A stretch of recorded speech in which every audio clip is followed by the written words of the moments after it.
Welcome to YouTube channel. जैसा कि आपको दिख रहा है, ये क्लास 10 का चैप्टर नंबर 5 है और चैप्टर का नाम है पीरियोडिक क्लासिफिकेशन। इस चैप्टर में आपको एलिमेंट का पीरियोडिक क्लासिफिकेशन के बारे में बताया जाएगा। तो उसको हम जानने से पहले इस लेसन में जैसा कि लिखा है इन दिस लेसन, मतलब इस लेसन में क्या क्या पढ़ेंगे। इस लेसन में देखिए डोबरिनियन ट्रायड्स का rule, Newland law of octet, Newland का ऑक्टेट रूल, मेंडलीव का periodic law, modern periodic law, modern periodic table and trends in modern periodic table. मतलब मॉडर्न पीरियोडिक टेबल में क्या ट्रेंड्स चल रहे हैं। तो सबसे पहले पीरियोडिक क्लासिफिकेशन, मतलब एलिमेंट का पीरियोडिक क्लासिफिकेशन। जनरली मतलब यहाँ पे क्या रीजन आ गया कि एलिमेंटों का क्लासिफिकेशन करना पड़ा। इसको समझने के लिए सबसे पहले कुछ जनरल एग्जांपल के द्वारा हम देखते हैं कि क्या कहना चाहते हैं। देखिए, आप बहुत सारे शॉप जाते होंगे, स्टोर जाते होंगे, ग्रोसरी शॉप जाते होंगे, शॉपिंग मॉल जाते होंगे। वहाँ पे जाते हैं तो देखते हैं कि दुकान में जो ग्रोसरी शॉप है, जनरल शॉप है, वहाँ पे सारी चीज़ें क्या हैं, एक सिस्टमेटिकली क्या है अरेंज रहती हैं। जब आप शॉपकीपर से बोलते होंगे कि भैया मुझे एक देसी घी क्या करिए, एक पैकेट दे दिए, तो क्या करता है, इंस्टेंटली क्या करता है, सट से वो लाता है और आपको दे देता है। क्या रीज़न है, मतलब उसको पहले से पता था कि वो कहाँ पर रखा गया था, ये सारी चीज़ें क्लियर थी। मतलब उसने एक ऐसा सिस्टम बनाया था कि जो घी का डब्बा है वो एक स्पेशल ग्रुप में और एक स्पेशल जगह पे वो रखा गया था कि जब भी कोई घी मांगेगा तो हम क्या करेंगे, उस जगह पे जाएंगे और तुरंत क्या करेंगे, घी ले लेंगे। ठीक है, तो कुछ ऐसा ही क्या किया गया था, वो सिस्टम के जरिए वो घी आपको दे दिया। ठीक है, अब एक बात सोचिए आप कि आपने देसी घी का पैकेट मांगा, मतलब आप कोई भी चीज़ करते हैं तो तुरंत क्या करता है, वो इंस्टेंटली आपको प्रोवाइड कराता है और पैक करके आपको दे देता है। तो यहाँ से हम क्या समझते हैं कि नहीं, कोई ना कोई ग्रुप बनाया है, यानी जो आर्टिकल्स हैं उसको क्लासीफाई किया है। तो अगर हम ऐसा करें कि जो भी चीज़ें हैं, मतलब सारी चीज़ों को क्या करें, एक साथ शॉप के एक कॉर्नर में डंप कर दें, मतलब फेंक दें, तब क्या होगा। तो जो शॉपकीपर है आसानी से क्या कर रहा था, चीज़ों को ढूंढ ले रहा था, वो चीज़ें क्या होगा, अब आसानी से नहीं मिल पाएंगी।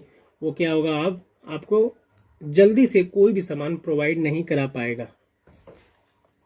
अब जैसे इस चीज़ को समझने के लिए एक एग्जांपल लेते हैं। जैसे मान लीजिए हमारी डेली लाइफ में अब बहुत सारी चीज़ें हैं जो चारों तरफ से क्या है, हम घिरे हैं। मतलब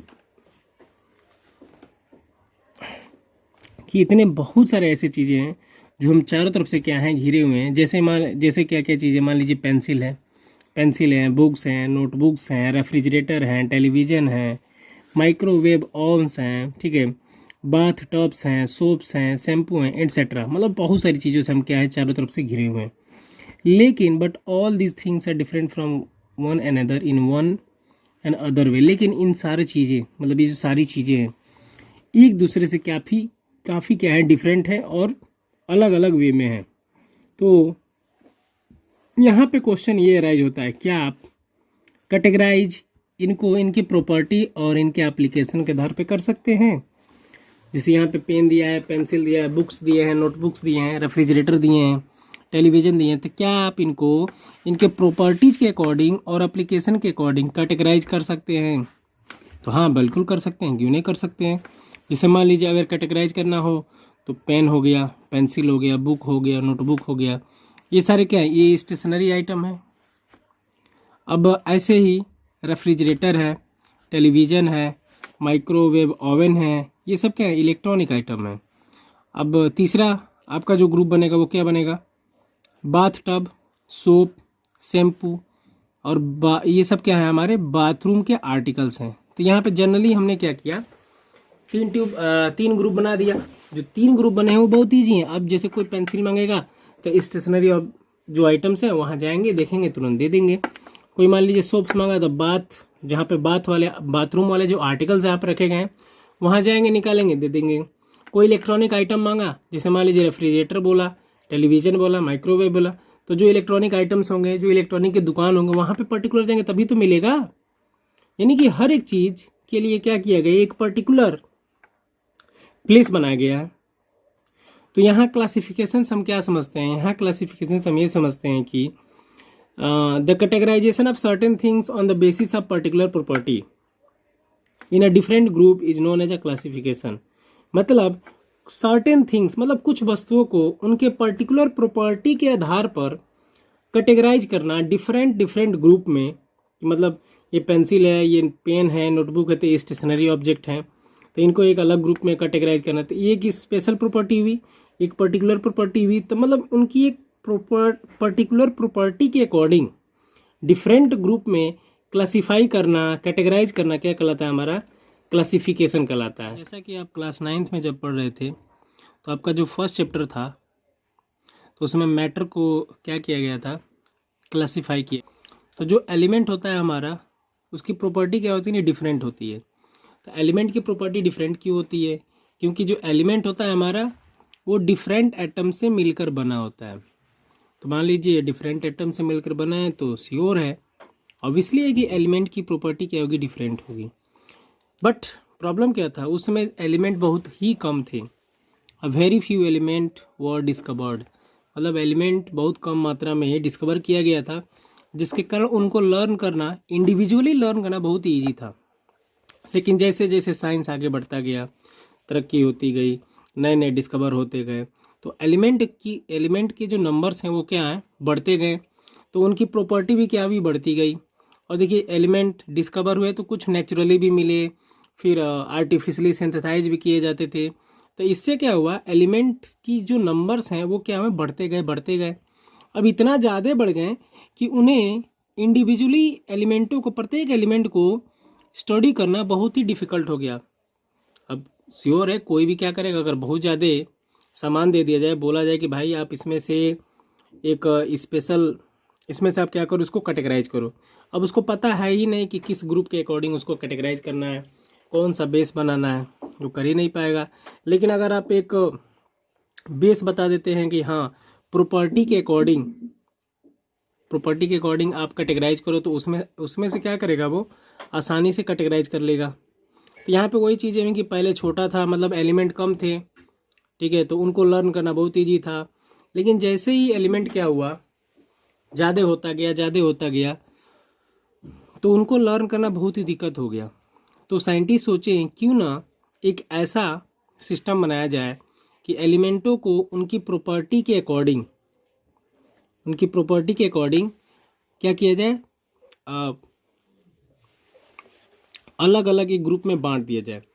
तो वही यहाँ पे कह रहा है, टू रिमेंबर देयर प्रॉपर्टीज, उनकी प्रॉपर्टी को ध्यान में रखते हुए इंडिविजुअली दीज डिफ़िकल्टीज, और यही सब डिफ़िकल्टी को देखते हुए scientist to develop systematic classification of elements, उन्होंने एलिमेंट्स का एक सिस्टमेटिक क्लासिफिकेशन डेवलप किया, जो पीरियोडिक क्लासिफिकेशन ऑफ एलिमेंट्स, मतलब जो पीरियोडिक क्लासिफिकेशन एलिमेंट आपका कहलाया, ठीक है।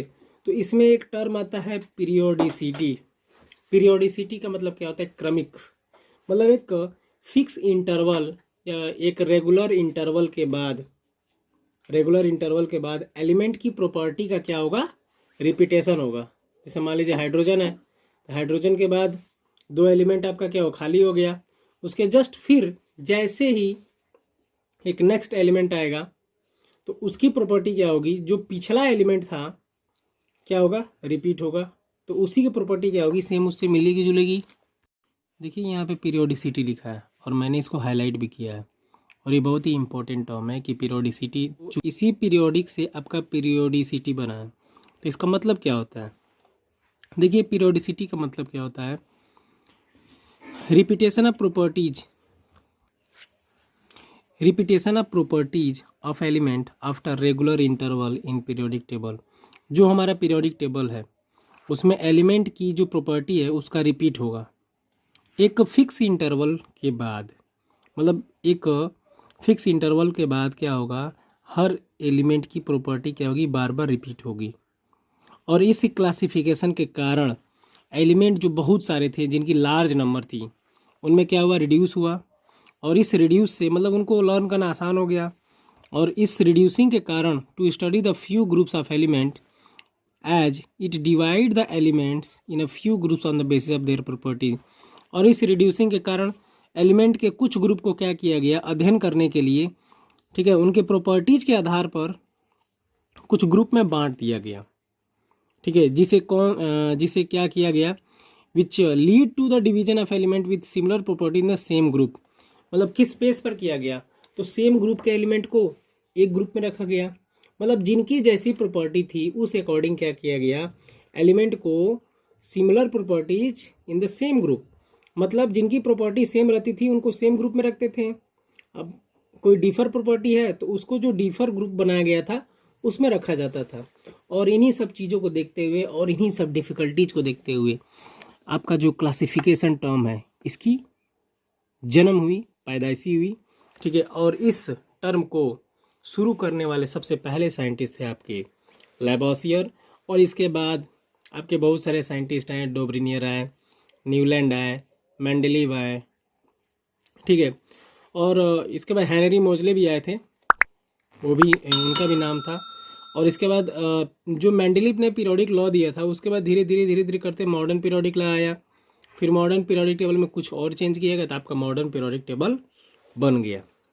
तो इस वीडियो में केवल मैंने क्लासिफिकेशन के बारे में बात किया है कि क्लासिफिकेशन क्यों ज़रूरत पड़ी, ठीक है, बाकी और मैं कुछ नहीं बोला इसमें।